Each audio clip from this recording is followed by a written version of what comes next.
Alors que la plupart des constructeurs de smartphones s'obstinent à concevoir des appareils de plus en plus grands pour une meilleure autonomie, un meilleur écran, etc., certains comme Asus préfèrent se concentrer sur la compacité et la praticité et le prouvent avec leur dernier flagship disponible. Salut, c'est Ced et aujourd'hui je vous parle du Zenfone 9.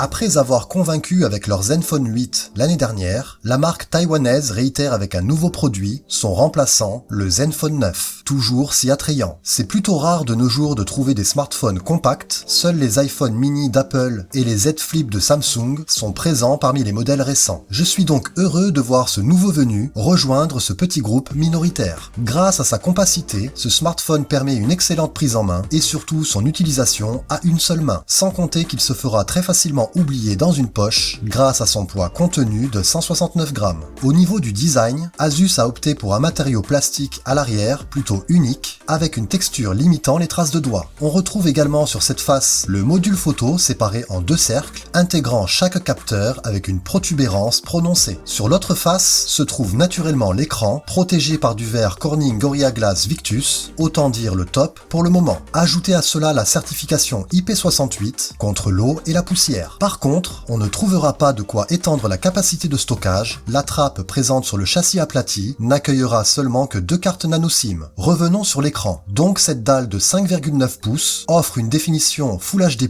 de 2400 par 1080 pixels. On retrouve tous des appareils haut de gamme, les technologies OLED pour des contrastes infinis et le rafraîchissement 120 Hz variable pour une fluidité d'utilisation à toutes conditions. Dommage seulement pour la non-symétrie des bords inférieurs et supérieurs. À noter la présence d'un poinçon pour le capteur selfie sur cet écran. Logiciellement, le Zenfone 9 tourne sous Android 12, s'appuyant sur l'interface Zen UI, un écosystème plutôt épuré, mais avec quelques fonctionnalités personnalisées très intéressantes, comme l'option Smart Key qui permet notamment d'ouvrir une application lors d'un double clic sur le bouton d'alimentation, intégrant le capteur d'empreinte à la Sony. Il y a également d'autres gestuels pris en compte, comme le glisser pour les notifications ou le maintien de ce bouton pour l'appel de l'assistant de Google par exemple. On appréciera aussi la possibilité d'ouvrir des applis en mode fenêtre grâce à un raccourci très ingénieux. Et tout cela est bien entendu permis grâce à la puissance de ce Zenfone 9. Ce dernier est équipé de la puce dernière génération de ce jour de Qualcomm, le Snapdragon 8 Plus Gen 1 associé à 8 ou 16 Go de mémoire vive selon la version choisie. Cette caractéristique le place directement chez les appareils les plus haut de gamme, mais rappelons-le, dans un corps plutôt compact, plutôt rare. On pourrait craindre justement la gestion de l'autonomie de par cette puissance offerte. Asus y a réfléchi et semble avoir parfaitement optimisé celle-ci. Accompagné d'une batterie d'une capacité de 4300 mAh, on retrouve un système de refroidissement pour permettre une meilleure dissipation de la chaleur. Un must je trouve pour des appareils avec de telles possibilités en termes de puissance. Pour l'audio, le Zenfone 9 n'est pas en reste, l'expérience sonore a été prise en considération, Asus a compris l'utilité de la prise jack et l'a implantée comme un système stéréo pour les haut-parleurs. On pourra même ajuster le rendu grâce à une fonctionnalité dédiée, assistant de contrôle, proposant différents modes de diffusion et d'écoute. Parlons maintenant de ma partie préférée, la photo et la vidéo. Comme on a pu le voir, le Zenfone 9 intègre un capteur principal et un ultra grand angle dans chaque œil arrière, respectivement de 50 mégapixels avec une ouverture à f1.9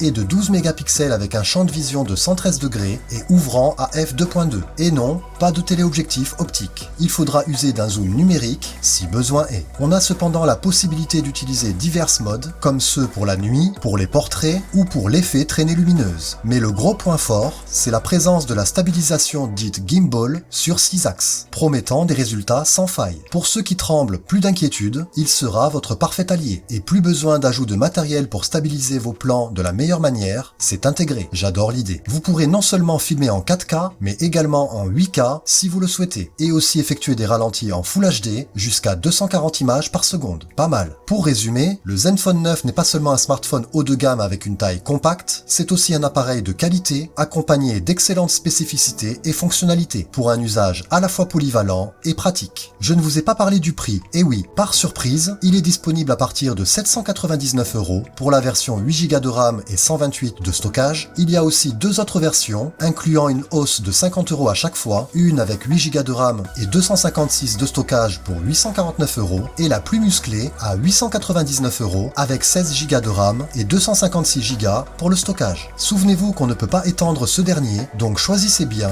et selon votre goût aussi, grâce au panel de couleurs proposées, bleu, blanc, rouge et noir. Alors, intéressé? En tout cas, si c'est un smartphone compact que vous cherchez, celui-ci est une option que vous pouvez désormais envisager. Et retenez également l'offre de précommande actuelle qui vous est proposée, plutôt sympathique, comme ce Zenfone 9 d'ailleurs, je trouve. En attendant de lire vos commentaires sur ce sujet, ou vos retours éventuels si vous l'achetez, je vous dis à la prochaine, bye!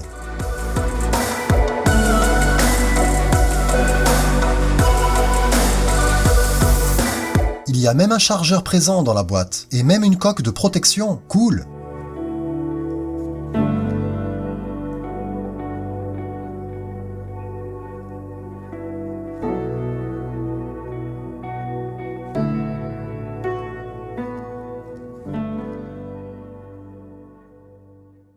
Le Pixel 6a ressemble presque trait pour trait au Pixel 6 et 6 Pro sortis plus tôt. Il est cependant plus compact que ses aînés, avec du plastique thermoformé au dos, encadré par un châssis en aluminium. Pour son écran, le Pixel 6a est équipé d'une dalle OLED de 6,1 pouces, d'une définition Full HD+,